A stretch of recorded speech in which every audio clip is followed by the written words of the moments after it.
हम लोग अभी भी विपक्ष से बोल रहे हैं कि आप लोग 1 घंटे के लिए ईडी सीबीआई दीजिए, पूरा भारतीय जनता पार्टी जो कैटेगरी में दिखाई देगा। अच्छा, पूरी भारतीय जनता पार्टी।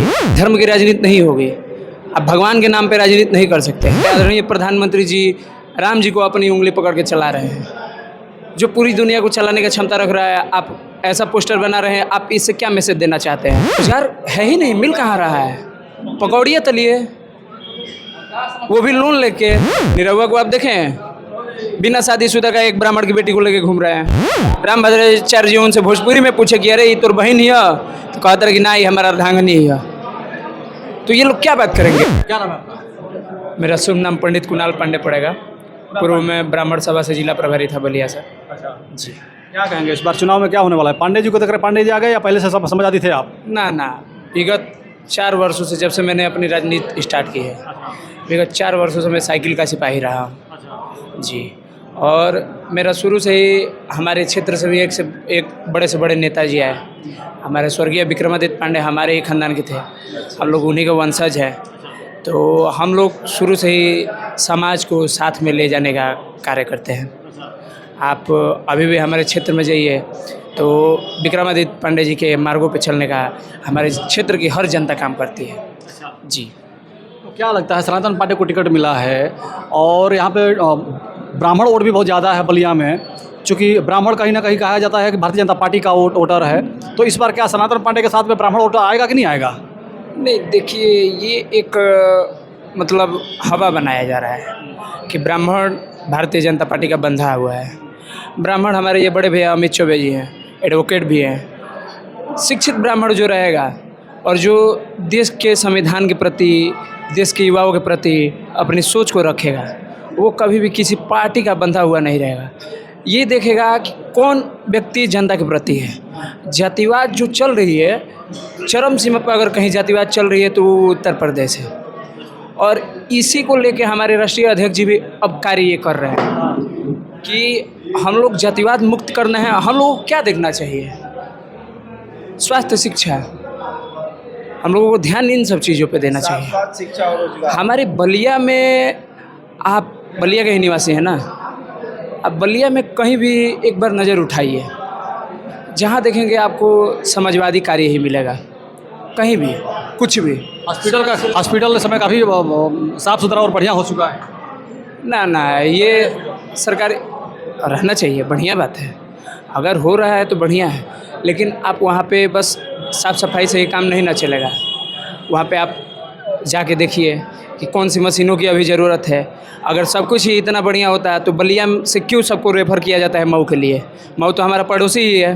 बलिया आखिर में क्यों पीछे होता जा रहा है? आप 10 सालों से भारत सरकार में हैं, राज्य भी आपका है, केंद्र भी आपका है। आखिर क्या है? धर्मवाद बस हो रहा है यहाँ पे। धर्म की राजनीति नहीं होगी। आप भगवान के नाम पे राजनीति नहीं कर सकते हैं। हमने एक पोस्टर भी देखा था कि जिसमें हमारे आदरणीय प्रधानमंत्री जी राम जी को अपनी उंगली पकड़ के चला रहे हैं, जो पूरी दुनिया को चलाने की क्षमता रख रहा है। आप ऐसा पोस्टर बना रहे हैं, आप इससे क्या मैसेज देना चाहते हैं? अरे आप ब्राह्मण हैं, आपको ब्राह्मण के नाम पे मोदी जी का आप सम्मान करना चाहिए, चूँकि राम मंदिर बनवा दिए, जो आपके सम्मान में राम मंदिर बनवा दिए। हम अभी भी देखिए, ना, देखिए, वो कोर्ट का फैसला है, वो व्यक्तिगत कोई भारतीय जनता पार्टी का नहीं है। लड़ाई हमारे कार सेवकों ने लड़ी है, लड़ाई हमारे राम भक्तों ने लड़ी है। आप उस समय की राम भक्तों की लिस्ट निकालिए और उस समय भारत में कितने % राम भक्त थे और विदेश में कितने % थे, और इस समय का आप निकालिए, उसके आधा % में भी नहीं है राम भक्त। ये जो जितने भी कर रहे हैं, अब भारत के 4 हम लोगों को भगवान के रूप में माना जाता है, आदि शंकराचार्य जी लोगों को। ऐसा क्या है कि चारों ने एक साथ विरोध किया? राजनीतिक मुद्दा ये लोग बनाए थे। आदि शंकराचार्य जी को कहना था कि नवंबर में आप पूर्ण रूप से, ये जो नवंबर आने वाला है, इस समय आपको पूजन करना चाहिए था, इस समय भगवान को स्थापित करना चाहिए था। तो क्या आपको मतलब ऐसा क्या हो गया कि अर्धनिर्माण भवन था, मंदिर था, और आप उसी पे पूजन वूजन करवा दिए? पूजन करवाए, उसके बाद आप ये जो बोल रहे हैं कि हम आदिवासियों को लेकर चल रहे हैं, दलितों को लेकर चल रहे हैं, सभी जात को एक साथ लेकर चल रहे हैं। हमारे राष्ट्रपति जी कहाँ से बिलोंग करते हैं? राष्ट्रपति जी को कहाँ तक ले गया? अभी एक वीडियो वायरल हुआ था जिसमें हमारे जो भारतीय जनता पार्टी को सींच के अपने मेहनत के बल पे अडवाणी जी ने जो अभी इतना बड़ा रूप दिया है, विराट रूप, उनके प्रति मोदी जी का सम्मान क्या है? इन सब बातों को भी तो देखना चाहिए, या हम बस 5 केजी राशन पे जीवित रहेंगे? युवाओं के प्रति आपकी सोच होनी चाहिए। 70 करोड़ युवा है, कहाँ जाएंगे? आप जैसे कि सरकार में आने से पहले बोले थे कि प्रति वर्ष 2 करोड़ हम देंगे। उस हिसाब से अगर हम देखें तो 10 दूनी 20 होता है। 70 में से 20 गए, 50 बचे। उससे कितना घर खुशहाल होता है? रोजगार नहीं मिल रहा है। रोजगार है ही नहीं, मिल कहाँ रहा है? पकौड़ियाँ तलिए, वो भी लोन लेके। हमारे पूर्वजों के पास जो था वो तो हम लोग खुद ही गवा रहे हैं। हम लोग करें तो क्या करें? IIT IIM भी सब कुछ बीटेक सीटेट सब करके लड़के बैठे हैं, वो भी लोन पे। वो अभी कर्ज कहाँ से हम लोग भरेंगे? एक होटल मैनेजमेंट का कोर्स कितना बढ़िया होता था। होटल मैनेजमेंट को ये लोग इतना हावी कर दिए हैं कि होटल मैनेजमेंट का कोर्स करने से लड़के वंचित रह रहे हैं। यही 2 लाख में होटल मैनेजमेंट का कोर्स हो रहा था, आज 7 लाख रुपये लग रहे हैं। उससे हम लोगों को एक प्रॉफिट होता था। मैं इसलिए होटल मैनेजमेंट की अभी बात कर रहा हूँ कि उससे हम लोगों का एक प्रॉफिट होता था कि हम लोग देश नहीं बल्कि विदेशों में अपनी जाके हुनर को दिखाते थे। वो भी हम लोगों का कम होता जा रहा है। इसके प्रति सरकार को सोचना चाहिए। सरकार, आदरणीय अटल बिहारी वाजपेयी जी ने ही कहा था कि सरकार कभी भी गलत नहीं होती है, सरकार की नीति गलत होती है, सरकार का विचार गलत होता है। व्यक्ति का कभी विरोध नहीं करना चाहिए, उनके विचारों का करिए, वही हम लोग कर रहे हैं। अच्छा, चुनाव इस समय चालू हो गया है, दूसरे जगह से मतदान हो चुका है, और ऐसे में जैसे जैसे मतदान बढ़ रहा है, प्रधानमंत्री जी कहीं ना कहीं हिंदू मुसलमान करना चालू करते हैं और मंगलसूत्र तक आ गए हैं कि अगर कांग्रेस का सरकार बन गई, इंडिया की सरकार बन गई, तो लोग मंगलसूत्र बेच करके और मुसलमानों को जो अधिक बच्चा पैदा करने वाले हैं उनको लोग दे देंगे। क्या कहेंगे इस पर, क्या लगता है आपको? इस पे तो हमने अभी मंगलसूत्र वाली भाषण सुना था उनका। अब हम इस पे आदरणीय प्रधानमंत्री जी के बारे में बोलने वाले। हम एक देखिए, हम लोग कार्यकर्ता है, पार्टी से हैं, और हम लोगों के अंदर एक संस्कार है। वो देखिए, कोई पार्टी के प्रधानमंत्री नहीं है, 125 करोड़ भारतीयों के प्रधानमंत्री हैं, और हम लोगों को उन पे पार्टी से हट के एक बार गर्व की अनुभूति भी करना चाहिए। वो भी जो कठिनाइयों से निकले हैं, जहाँ तक हमने उनकी जीवनी तो कोई पढ़ी नहीं है, लेकिन जहाँ तक हमने सुना है कि वो जिस कठिनाई से निकले हैं। अगर परिवारवाद की बात करेंगे तो उनके यहाँ खुद उनके साथ 6 की 7 भाई हैं। तो पहले तो कहा जाता है ना कि पहले अपन घर देखल जाला, तब पड़ोस देखल जाला, फिर गांव देखल जाला, फिर जनपद देखल जाला। पहले अपने में झांकिए, हम तो इतना ही कहेंगे। एक आजमगढ़ से हमारे सांसद जी हैं, अभी इनका हमने देखा था, ये भी परिवारवाद पे बोल रहे थे। निरहुआ नाम, हम उनका उतना अच्छे से नहीं जानते हैं। निरहुआ को आप देखें, बिना शादीशुदा का एक ब्राह्मण की बेटी को लेके घूम रहे हैं। अभी उनका वीडियो वायरल हुआ है रामभद्राचार्य जी के यहाँ। रामभद्राचार्य जी उनसे भोजपुरी में पूछे कि अरे ये तोर बहन ही है, तो कहते रहे कि ना, ये हमारा अर्धांगिनी है। तो ये लोग क्या बात करेंगे? रवि किशन जी का 28 साल बाद ये अभी खुलासा हो गया, 4 बच्चों के बाप निकले, फिर एक पत्नी अभी हावी हो रही है। तो ये लोग हम लोग परिवारवाद पे कैसे कटाक्ष करेंगे? क्या परिवारवाद अभी बलिया में नहीं हो रहा है? परिवारवाद पे नहीं है ये। एक तरफ आप झंडा उठा रहे हैं कि बाइकआउट कर रहे हैं परिवारवाद का, दूसरी तरफ आप परिवारवाद से ही कर रहे हैं। इसको आप देखिए, भाजपा परिवारवाद कर रही है। कोई ऐसी राजनीति, अगर जिसको अपनी राजनीति चलानी है वो बिना परिवारवाद के नहीं चलेगा। आप कितने भी बड़े घर के हो, हम लोगों को सीखना चाहिए आदरणीय जनेश्वर मिश्रा जी से। वो एक सच्चे समाजवादी थे, ऐसे ही उनको छोटे ले नहीं कहा जाता। परिवारवाद उनके यहाँ नहीं चला। बाबा का तारकेश्वर बाबा का दूर दूर तक राजनीति से कोई संबंध नहीं है। अगर वो उनका है भी तो वो अपने बुलबुते से आते हैं और एक सामान्य कार्यकर्ता की तरह आते हैं, नहीं तो पार्टी को सींचने में छोटे लोहिया का बहुत बड़ा हाथ था। अगर वो चाहते तो वो भी हावी होते, लेकिन ऐसा नहीं है। परिवारवाद हम लोग नहीं कर रहे हैं। हमारे राष्ट्रीय अध्यक्ष जी की बात रही तो उनसे पढ़ा लिखा हमें व्यक्ति दिखाया जाए कोई? कितने हैं भारतीय जनता पार्टी में? दिखाइए आप एक भी।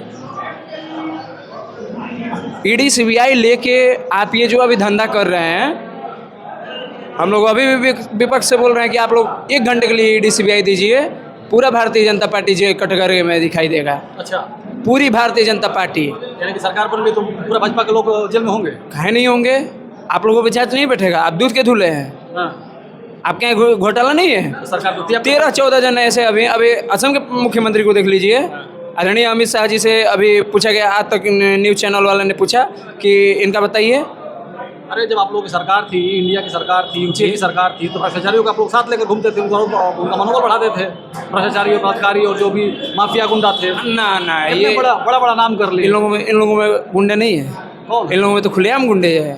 आप उठाइए, जौनपुर से उठाइए, प्रतापगढ़ उठाइए, कहाँ गुंडे नहीं है इनके? ये ओपी राजभर का बयान सुनिए कि आप पीली गमछी लेके जाइए, आप पीली गमछी थाने पे लेके जाइए। अगर आपको कोई दरोगा कुछ बोल रहा है, तो आप उसको मारने का काम करेंगे। ये क्या है? एक सम्मानित व्यक्ति की वाणी होनी चाहिए। आम काट के खाते हैं कि पीस के खाते हैं, यही मीडिया का सवाल है आज के डेट में। वॉशिंग मशीन इन्हीं लोगों के पास है, सिर्फ हम लोगों के पास नहीं है।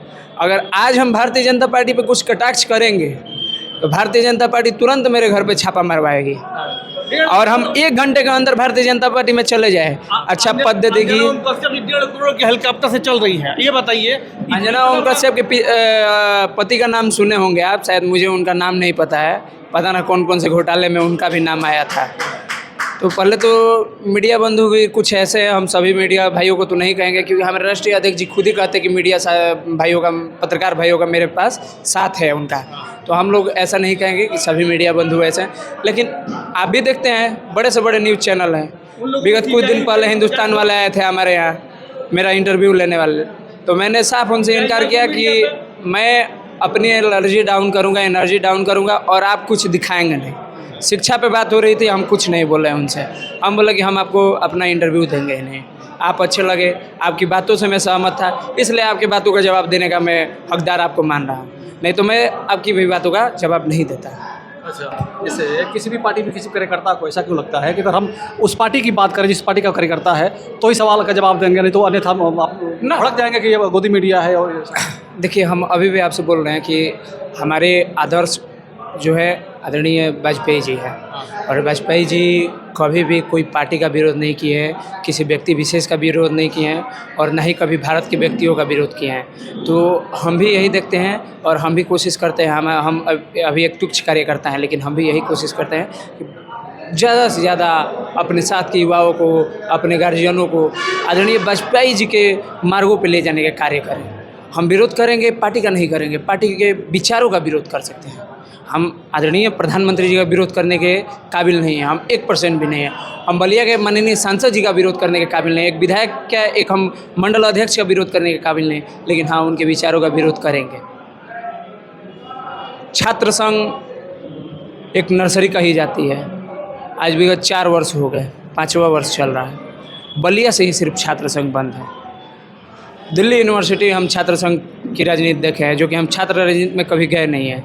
दिल्ली यूनिवर्सिटी का छात्र संघ अभी देखे हैं, और जो अभी भी अखिल भारतीय विद्यार्थी परिषद का मेरा अपना प्रिय शिष्य है तुषार डेढ़ा, उसको हमने प्रेसिडेंट बना के आया, तो वो ABVP से आता है, लेकिन उसका विचार है, उसका संघर्ष 8 साल का था, तब वो लड़का आज 24 वर्ष की आयु में उतने बड़े यूनिवर्सिटी का अध्यक्ष बना है, और पूरे नवरात्रि में सभी 9 दिन सभी एक करके सभी बहनों को प्रेसिडेंट बनाने का कार्य किया। तो हम कहीं नहीं प्रसन्न रह गए।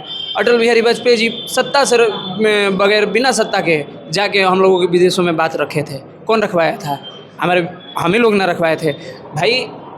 उस समय ऐसी राजनीति नहीं थी, जातिगत राजनीति नहीं चलती थी, धर्मवाद राजनीति नहीं चलती थी। इसको एक आज के ज़माने में ये कुछ ऐसे भारतीय जनता पार्टी के नेता लोग हैं जो अपनी राजनीति चमकाने की वजह से ये सब बातों को लेके आते हैं और समाज के सभी भाइयों को अंधा करने की काम करते हैं।